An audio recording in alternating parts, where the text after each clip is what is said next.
Welcome to the podcast summary of Sam Fuld. Today's episode is about Sam Fuld, and he's one of those baseball lives that makes more sense the longer you sit with it. He was the undersized outfielder who turned wall-crashing defense and one wild month in Tampa Bay into a full-on Superman myth. But the deeper story is about how early analytical thinking, relentless preparation, and plain stubborn resilience shaped everything he did. And after all that, he basically walked from the clubhouse into the front office, which honestly feels very on brand for a guy who was tracking pitch locations before that. Was cool. Fuld's baseball mind showed up absurdly early. As a little kid, 5 or 6 years old, he was already calculating batting averages and ERAs in his own creative ways, and he carried around the complete baseball handbook like some kids carry a security blanket. That detail tells you a lot, because this wasn't a player who discovered analysis after his playing days. It was baked in from the beginning. He went to Stanford and studied economics, later pursued a master's in statistics, interned at Stats Inc., and got interested in things like pitch locations, and even foul balls long before those became standard front office obsessions. He also chose college over signing out of high school, which fits the whole picture. He took the long view and wanted the degree first, then pro baseball. The funny part is that even while he was clearly talented, baseball still kept looking at his size first.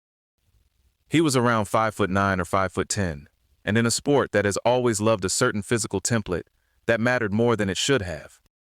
Still, he was ranked 19th among the top high school prospects in the country, became a 2-time All-American at Stanford, and set the College World Series record for career hits. That is not a fringe resume. That is a giant neon sign saying this guy can play. And yet he went in the 24th round in 2003 and the 10th round in 2004. Which says a lot about how conventional scouting could undervalue someone who didn't look the part. What made Fuld memorable to everybody who watched him was the defense. He played like self-preservation was a negotiable detail. Minor league observers called him a crash test dummy with a death wish and a human wrecking ball, which is colorful but also pretty accurate. Teammates and managers loved him because he was the classic run-through-a-wall for the team player, except with Fuld, there was always a decent chance an actual wall was involved. That style gave him real value. It also came with a cost, and that's a theme that runs through his whole career. Fuld spent 3 years with the Cubs, mostly getting those late-season call-ups that can make a player feel perpetually almost established.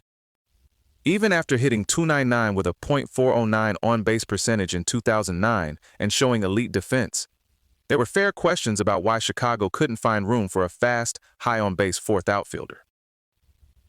This is one of those baseball evaluation stories that comes up all the time. Teams say they value contact, defense, plate discipline, flexibility, and smart base running, and then sometimes they still don't quite trust the player who actually brings all of it in a less glamorous package. The big break came after he was traded to Tampa Bay in the Matt Garza deal. With the Rays, he finally got a real runway, and by mid-April 2011, he had won both the starting left field job and the leadoff spot. That fit made sense. His profile was unusual in a very Rays way. High contact skills, plate discipline, speed, and strong defense everywhere in the outfield. Joe Madden pointed to his professional walks to strikeouts ratio of 325 to 272, which is a lovely little stat for people who enjoy baseball numbers with personality. The organization saw him as a plus defender in all 3 outfield spots, and once he had regular playing time, all those traits finally had room to show up together.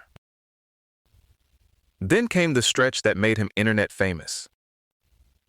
In April 2011, Fuld's breakout with the Rays became one of those early social media sports moments where highlights, jokes, and mythology all fed each other at once. He was crashing into walls, making spectacular catches, getting clips set to Superman music, and inspiring the viral hashtag Legend of Sam Fuld jokes. The Rays leaned into it and handed out Super Sam capes, because of course they did. For a minute, he was everywhere. On April 18, he was hitting .396. He led the American League in batting average and stolen bases that month. And at Fenway, he nearly hit for the cycle. Except he stretched what would have been the single into a double. That's kind of perfect, honestly. Even his near cycle had extra hustle baked into it. What makes that whole episode interesting is how sharply the mythology and the season-long reality diverged. After the explosive start, he finished 2011 batting .2040. That doesn't erase the breakout or the value he provided, but it does show how quickly a hot streak plus spectacular defense can create a version of a player that's louder than the full picture. Fuld was useful, real, and distinctive. He just wasn't literally a superhero, even if the Cape merch suggested otherwise. The physical price of Fuld's style kept showing up. He had shoulder surgery after his final Stanford season, lost the first 96 games of 2012 to wrist ligament repair, suffered a concussion after crashing into a wall in 2014, and later needed rotator cuff surgery in 2016. That's the hard edge of a player like this. The same aggression that makes fans love you and saves runs can also keep sending you to the training room.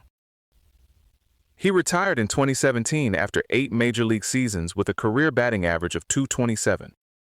But the reputation he left was never about power numbers. It was defense, base running, contact ability, preparation, and all the little ways a player can help you win without looking like a classic star. There's another layer here that matters just as much. Fuld was diagnosed with type 1 diabetes at age 10, and he described managing it as a daily battle, comparing the uncertainty to hitting because it was something he never completely figured out. That's a striking way to put it, and probably an honest one. It captures the grind of having to manage your body every single day, while also trying to compete at the highest level of a sport. When he was 12, he had a 10-minute conversation with diabetic pitcher Bill Gullickson that became a real source of inspiration for him. Later on, Fuld paid that forward by speaking with young diabetic athletes himself. So his career pushed back against assumptions on 2 fronts at once: size and chronic illness. He made it through 8 major league seasons while handling both. The post-playing chapter feels like the cleanest possible continuation of the person he'd always been. After retiring, he moved almost straight into baseball operations with the Phillies in 2017 as a player information coordinator, helping connect research, analytics, coaching, and player preparation. That title sounds a little dry, but the job really sits at the crossroads of how modern baseball works. In 2020, he became Philadelphia's general manager and held that role through 2024.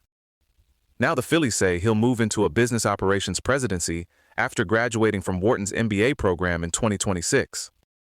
So the arc is pretty remarkable. Kid obsessed with baseball stats, undersized player who keeps beating the odds, major leaguer, analytics-minded executive, then business leader.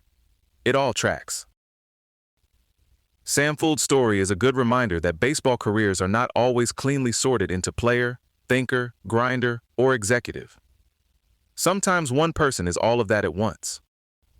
And sometimes the guy in the Superman cape turns out to be even more interesting when you put the cape aside and look at the whole career. This episode was generated by Podkey. Create your own at podkey.fm.